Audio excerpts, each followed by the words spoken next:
Em Caminhos temos hoje um estudo de caso, o sucesso do Fusca no mundo. Um produto que, da Primeira à Segunda Grande Guerra Mundial, um produto que revolucionou a indústria automobilística no mundo e que chegou ao Brasil em 1951.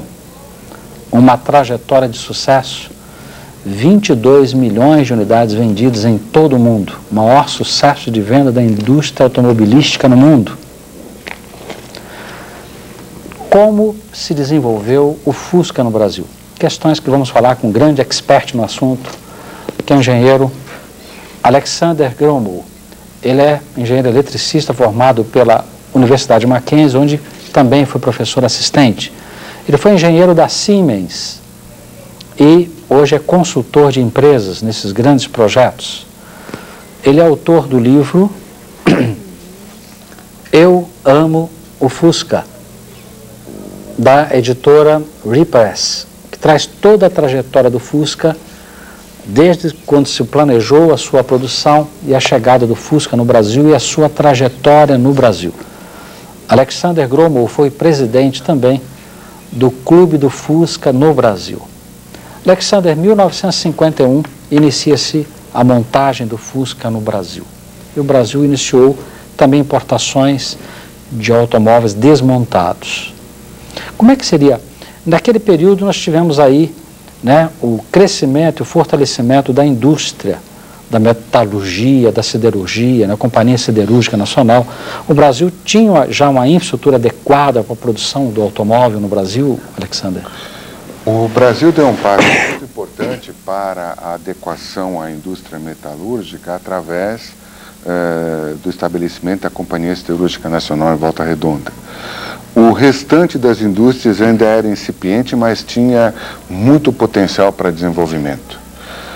O Brasil atravessava uma época, apesar destas tentativas de montagem de carro, mas isso ainda não supria o mercado e ainda eram componentes importados, ou seja, a balança econômica brasileira estava fortemente afetada, tanto pela importação de carros completos como peças de reserva.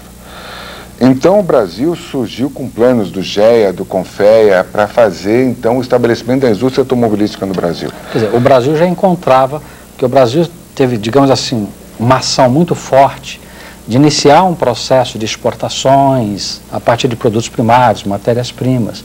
Quer dizer, o Brasil encontrava dificuldades, Alexander, para importar o Fusca, os seus componentes. Como é que, já que estávamos iniciando um processo mais forte de exportações?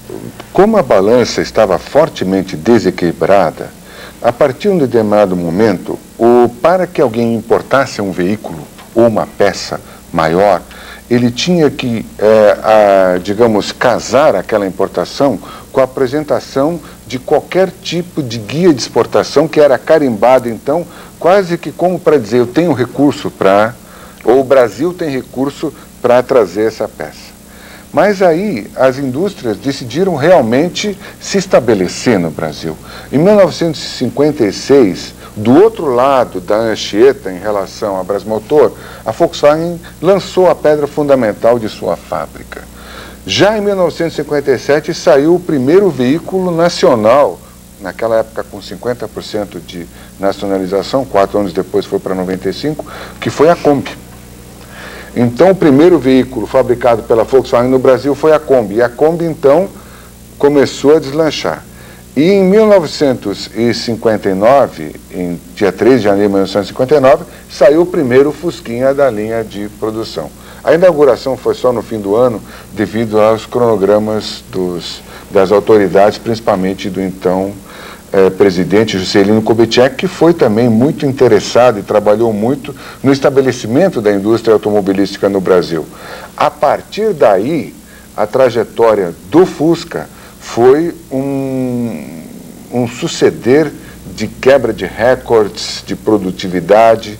Ele trouxe para o Brasil aquilo que ele fez na Alemanha. E aí que está, já que estamos falando de um case, eu digo que o Fusca para a Alemanha foi o presente que Hitler deixou para a Alemanha, que ele mesmo ajudou a destruir. Porque o Fusca na Alemanha foi responsável por mais de 50% do ponto de vista da indústria, do soerguimento da indústria alemã. E aqui no Brasil, o que ele fez? Ele trouxe motorização, trouxe um carro confiável, ensinou o brasileiro a dirigir e fez com que a indústria brasileira atingisse um nível que não fica a dever a ninguém. Apesar de ter sido chamado de carroça, o carro brasileiro tinha que passar por um percurso para o seu desenvolvimento. E hoje ele é um produto absolutamente maduro. Enquanto o Fusca crescia no Brasil, ele declinava na Alemanha? O Fusca, ele parou de ser produzido na Alemanha em 1978. Mas isso por um problema mais ligado à parte técnica do motor, ou seja, as condições de meio ambiente. Ou seja, as regras na Alemanha eram mais restritivas do que no resto do mundo. Então ali eles tiveram que cortar. Mas veja só, outro fenômeno interessante, já que estamos agora rapidamente dando uma passada do macro do carro, nos Estados Unidos o Fusca foi um tremendo sucesso. Foi tão bem sucedido que ele chegou a mudar o comportamento da indústria automobilística americana, porque ela passou a produzir os carros compactos e subcompactos, que eles jamais pensariam em fazer se não fosse aquele besourinho lá buzinando na esquina.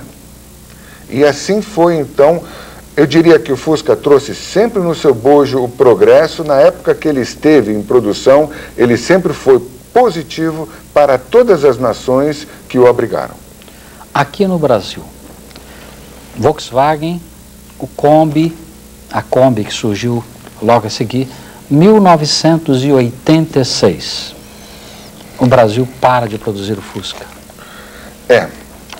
Nós podemos dar uma olhada nesse gráfico, e esse gráfico ele vai mostrar rapidamente que nós tivemos um pico em 72, deixa eu só encontrar 72 aqui, de acima de 220 mil unidades produzidas ano. E depois esse pico foi decrescendo. Esse pico foi decrescendo por uma série de fatores. Nós passamos naquele tempo por uma coisa que chamava milagre brasileiro. Nós tivemos um PIB de 10%, coisa que agora nós só sonhamos em ter. Durante 10 anos, mediamente, 9,6%. Nós tivemos uma época que o brasileiro começou a encontrar fôlego. Então, os carros maiores, principalmente o Corcel 2, que foi aquele sonho de consumo de todo mundo, ele começou a tornar o interesse pelo Fusca menor. A fábrica decidiu então interrompê-lo, avisou com meses de antecedência, teve que fazer contatos com o governo, porque o Brasil atravessava crises. Houve um contato da presidência da Volkswagen com o Dilson Funaro, que era então ministro, e foi uma atitude avisada. Mesmo assim, foi uma dó muito grande para muita gente. Mas o presidente Itamar Franco, em 1993, foi até a Volkswagen pedindo o retorno do Fusca. Como é que foi? Como é que aconteceu, né, esse contato do presidente Itamar Franco e o soerguimento do Fusca no Brasil? Essa parte da história é uma parte complexa, principalmente se a gente for lembrar de uma figura brasileira chamada Gurgel, que talvez fosse o carro mais predisposto para ser o carro popular brasileiro. Mas deixando essa história de lado, o que o Itamar Franco fez através do uso da imagem do Fusca, na verdade, foi o lançamento da figura do carro popular. E isso foi uma coisa muito importante. Para o próprio Fusca, a volta foi uma catástrofe, porque a imprensa, não entendendo a importância do carro no contexto mundial, começou a denegrir o carro e, em vez de atacar as personalidades políticas que haviam tomado essa decisão. Mas para o Brasil, esse que eu chamo sacrifício do Fusca naquele tempo, porque o que se falou mal de Fusca foi brincadeira, né? Mesmo assim, todos que foram feitos foram vendidos. Antes de lançar, tinha fila de espera de mais de 10 mil pessoas, 20 mil pessoas esperando para comprar o Fusca. Mesmo assim, eu digo como colecionador, a coisa foi ruim. Os cartunistas fizeram então cartoons terríveis em relação, sempre usando a imagem do Fusca, mas foi positiva para o Brasil a volta dele? Foi. O resultado foi positivo? Foi. Nós criamos o carro popular que nos ajudou? Sim.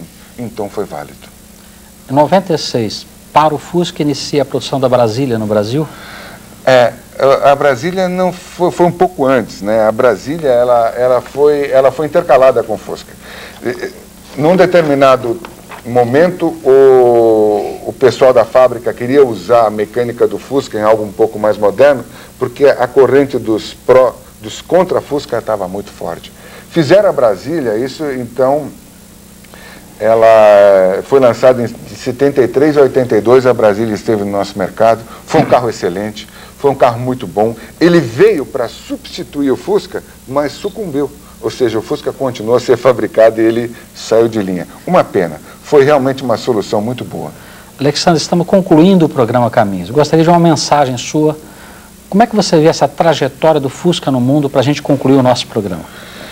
O Fusca tem muitas características. Ele é um carro confiável, ele é um carro carismático, ele é um carro que teve, no nosso cenário por muitos anos, ele conseguiu uma quantidade muito grande de admiradores. E é um excelente carro para o terceiro mundo, continuará sendo.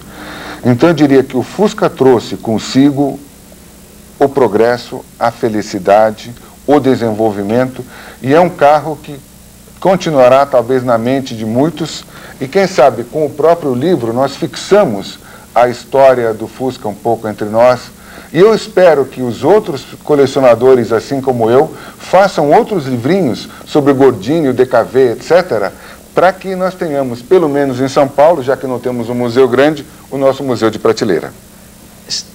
Estamos concluindo mais um programa Caminhos. Quero agradecer muito ao engenheiro Alexander Gromov por essa visão histórica fantástica, esse case tão importante aqui de nosso programa sobre a trajetória do Fusca e o seu sucesso em todo o mundo. Agradeço o telespectador da Rede Vida e até a próxima quarta-feira.